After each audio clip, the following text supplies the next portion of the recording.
Hello, everyone. Welcome to Van Chicagoland Stories, the podcast. I'm your host, Pete Costanas. Today's date is January 30th, 2022, and this is episode 101, season 5. Okay, guys, we made it to the 100th episode, so I'm very happy. Thank you for listening and your support. It's a wonderful feeling, to accomplish that. It really is. We have an interesting show coming up. That is, I have an interesting show coming up.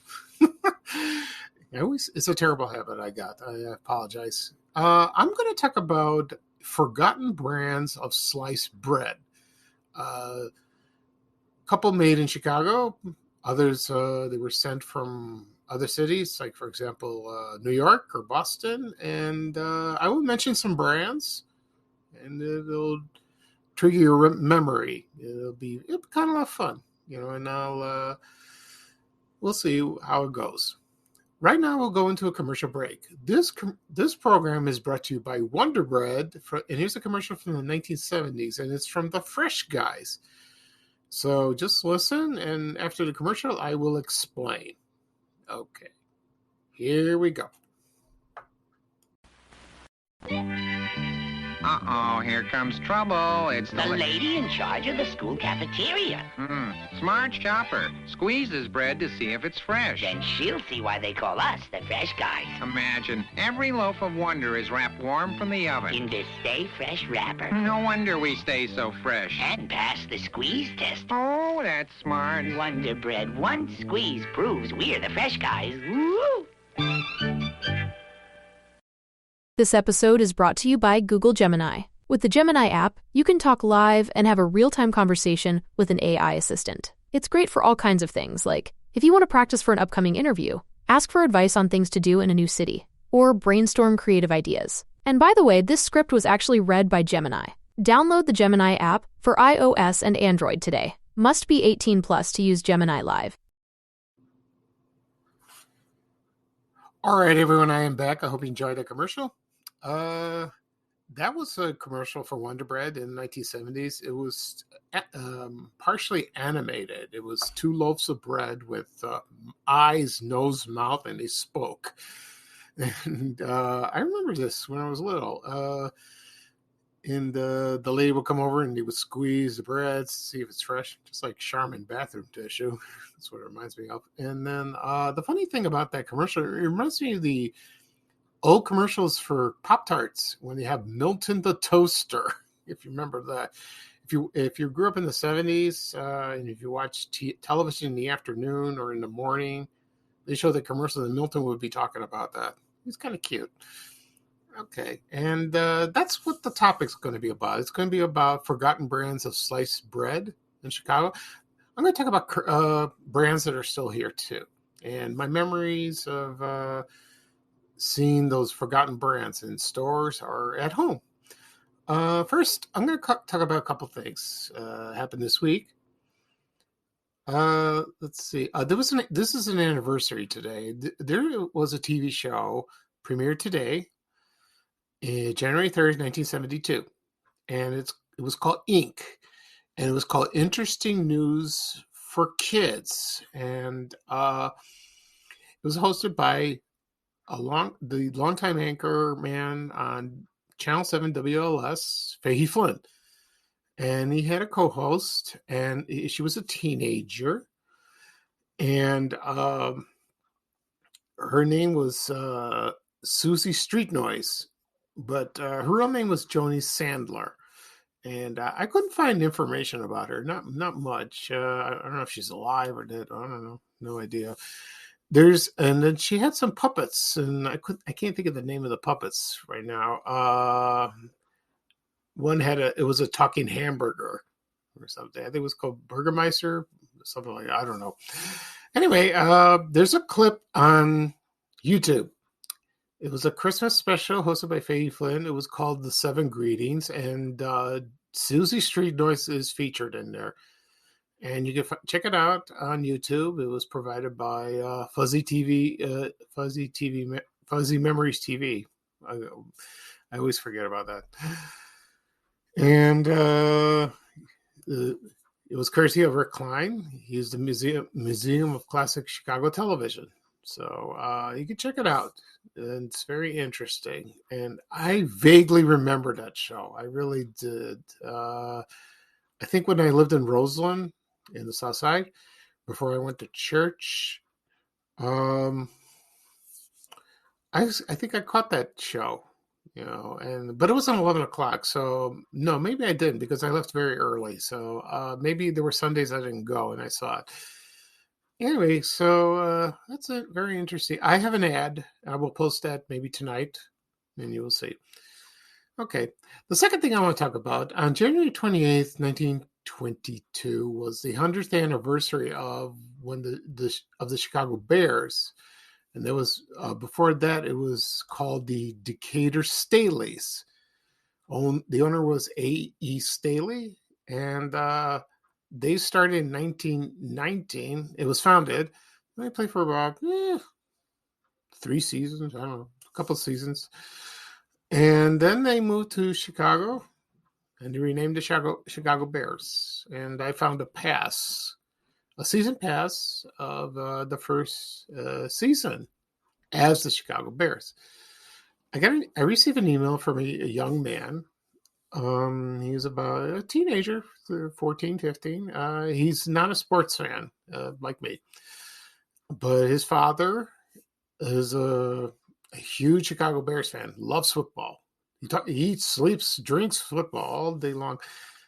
And I've known the little boy since he was a baby, and I didn't see him much, but when I did, I saw him at places, and he told me my father, he's not mad at me because I don't like football. He just doesn't want. He has nothing else to discuss with me. Well, it's kind of silly. I mean, of course you do. Of course he does. He wants to talk to you. So. So I talked to the father, and he said, "Can you send you a photo of this?" And I said, "Sure." And but that's not what bothered the young man. That's not what bothered the young man. Is from his dad. It's from the kids that he goes to school because they tease him, and he's has no interest. I mean, he tries to play and he does his best, but it was like me when growing up. It was a struggle. It was hard. It was very, very hard. But then I lost interest, and now I think he does. But his father told him, if you just do something that makes you happy. Never mind what I think, never mind what I do. If I'm a big sports nut, do what makes you happy. And that's good advice. Very good advice. And because, sometimes fans get carried away and don't think straight. They just open their mouths and boom, they don't even think before they speak. And I said, okay. So I posted that on Friday, and, to this day, it's so biased. People, what's been going on with the news about the Bears, with the players and the management, and it's a mess. So hopefully next season will be better. We'll see. Because he's the young man, he's a good boy, very smart. He's like a son to me. It's a nice feeling, and his father agrees, so that's good. And then today, of course, is the playoffs. Everyone will have a good time watching it. I certainly won't, but I'll keep tabs on what's going on.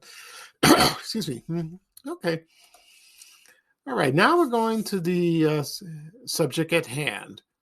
We're going to talk about forgotten brands of sliced bread, and I'll throw some names that if you remembered. Wonder Bread, you heard the commercial.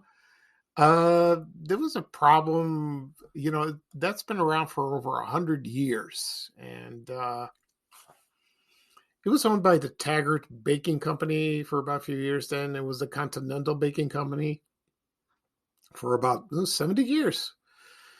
And then Interstate Bakery took over. That was the company that made not just Wonder Bread, but Twinkies, Ding Dongs, Hostess Fruit Pies, the Hostess brands.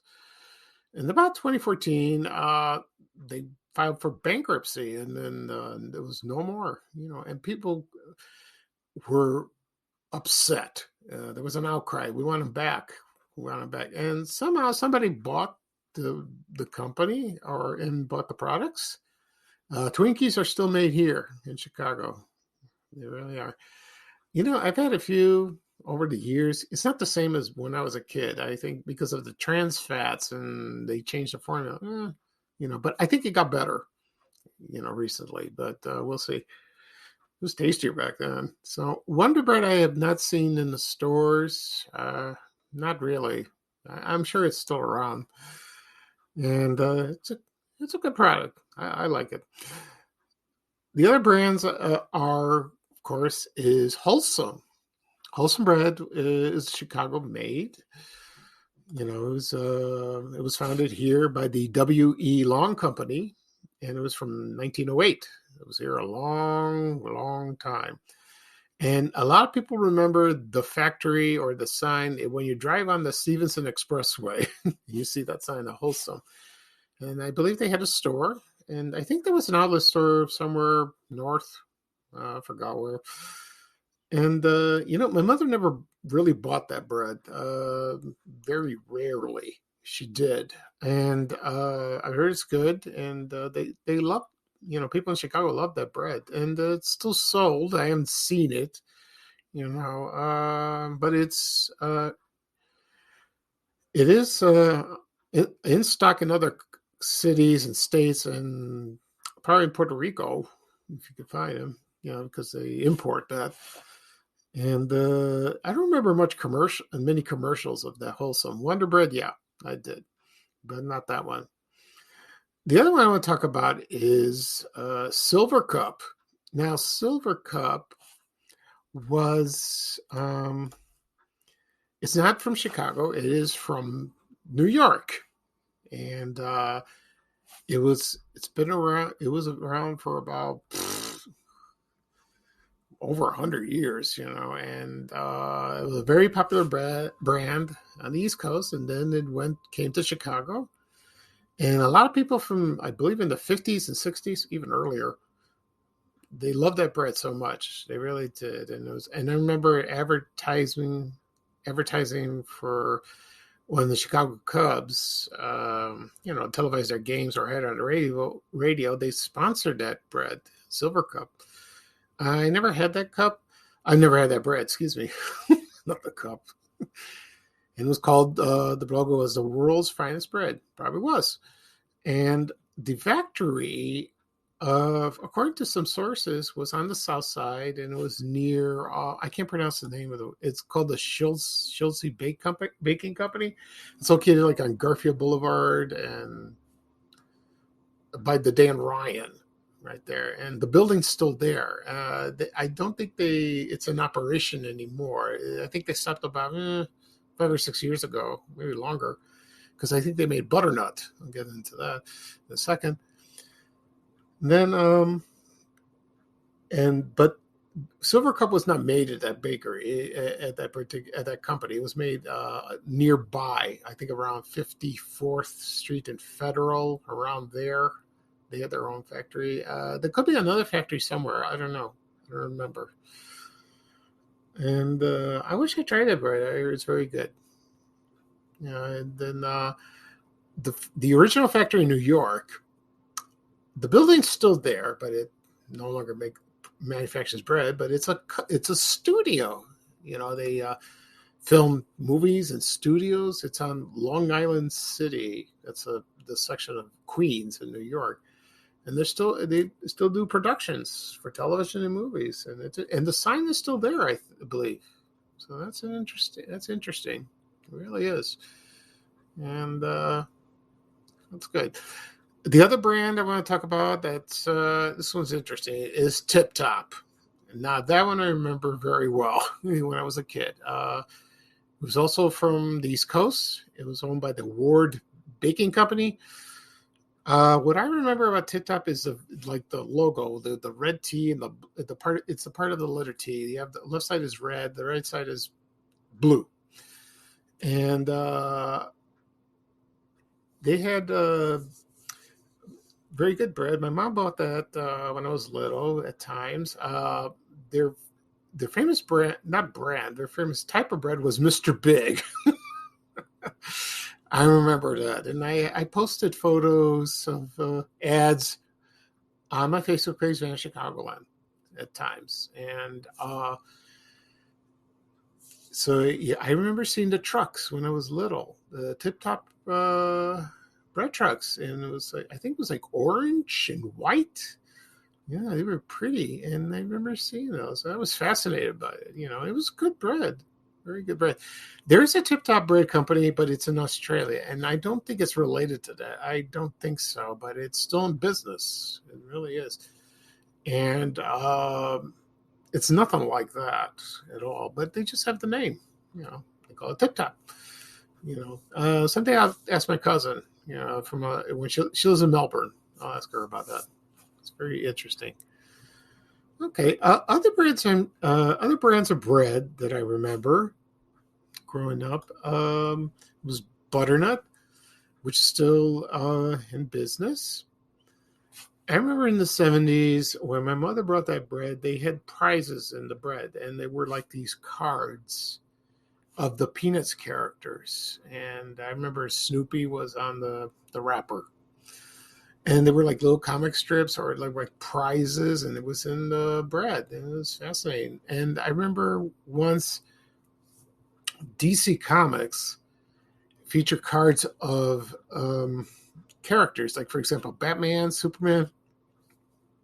And there was the villains, Lex Luthor, the Joker, the Penguin, the Catwoman, the Riddler. And I remember I begged my mom to buy that bread so I can collect all of them.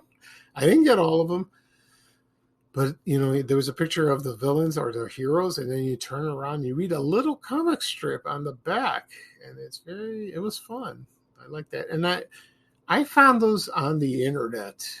If you do a Google search, you find them, and you do see them, but someday I'll go back and look at them. It was fun. It was very collectible. I liked those, and it was fun.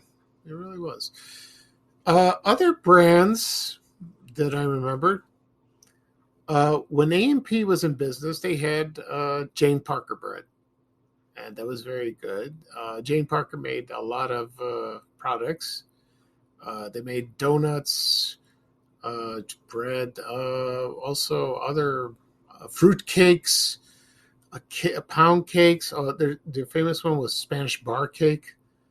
It was like a spice cake, and you had I don't know, vanilla frosting, cream cheese frosting. I never had it, but I like spice cake. It's very good.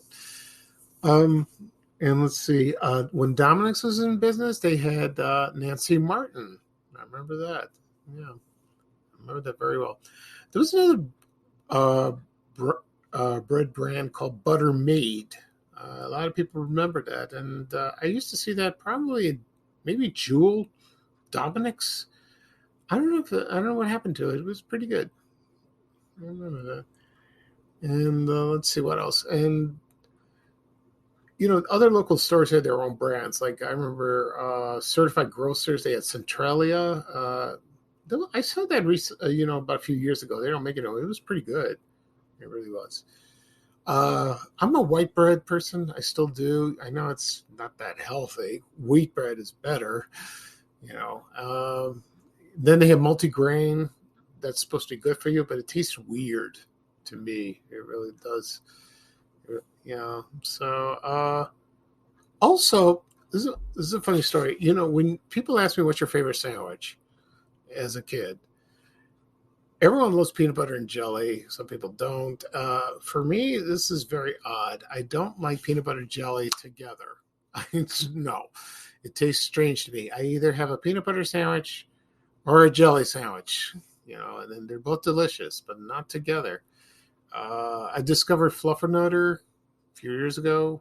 That's like an East Coast thing where you take a jar of marshmallow fluff, put it on one slice of bread, and then the other side you put peanut butter and you put it together. It's very sweet. It's yummy. But you got to be careful. It's very sweet. But it's a Fluffernutter. That was like in the 60s. But going back to the peanut butter and jelly, one time I went to the doctor's office. I had to get my regular shot for B12, and I talked to a nurse, and I noticed the sandwich on her desk, in the bag. She goes, "I have a peanut butter sandwich," and I go, and she asked, "Do you like peanut butter and jelly?" I go, "No, I like not together. I like peanut butter sandwich or a jelly sandwich. And he goes, what? No, I like this way. I'd rather have peanut butter. That's it. Not jelly, but not together. She died laughing. I don't know why. Nurse was laughing at me. Everyone has their tastes, different tastes like that. Or with bread, you like it toasted or untoasted, The way you slice it, you want it diagonally, across. I like across, whatever you make like that. But as a kid growing up, you notice, that your mother buys bread, and sometimes they experiment. They buy different kinds, if you like. And if you like one the most, she sticks with that. Of course, sometimes bread's expensive, so you got to find the cheapest one or the most reasonable price for it. Okay. So that was about forgotten brands of sliced bread. I might have forgotten a couple, but we'll see. But some are still in the market. I remember Brown Berry. There was, do you remember Home Pride, where in the commercial where they split the loaf in the middle and they poured the butter on top? That was pretty good. And I haven't seen that lately. I'm sure it's still around. I don't know. Other types of bread, people like raisin bread, cinnamon bread. Not a raisin person. I don't like that. No. Worst part when you buy bread in the supermarket, sometimes the cashiers or the box boys get a little careless and they squish it in your bag. so you get. There are times when my mother gets mad when she finds that her bread is squashed. Oh boy, like that. One time she threatened to go back and yell at him. Oh, she did. It'd be hilarious. Okay. So that is all for this episode, Forgotten Brands of Sliced Bread. It's a very interesting topic. And the next episode will come up, I think, Tuesday. And we'll see what I'll discuss. I'll do a little research and think about it. It's limitless. I have lots to talk about. Okay. So that'll be all today. This is episode 101, season 5 of Van Chicagoland Stories, the podcast. And I'm your host, Pete Costanis. And I hope everyone will have a great Sunday. And I will. I'm going to relax. And and thank you for listening. And please join me for my next episode, 102, probably on Tuesday. So bye-bye for now for me. And here's a little traveling music from Ray Rayner saying bye-bye and so long and take care, everybody. We have to go. Bye, bye, bye.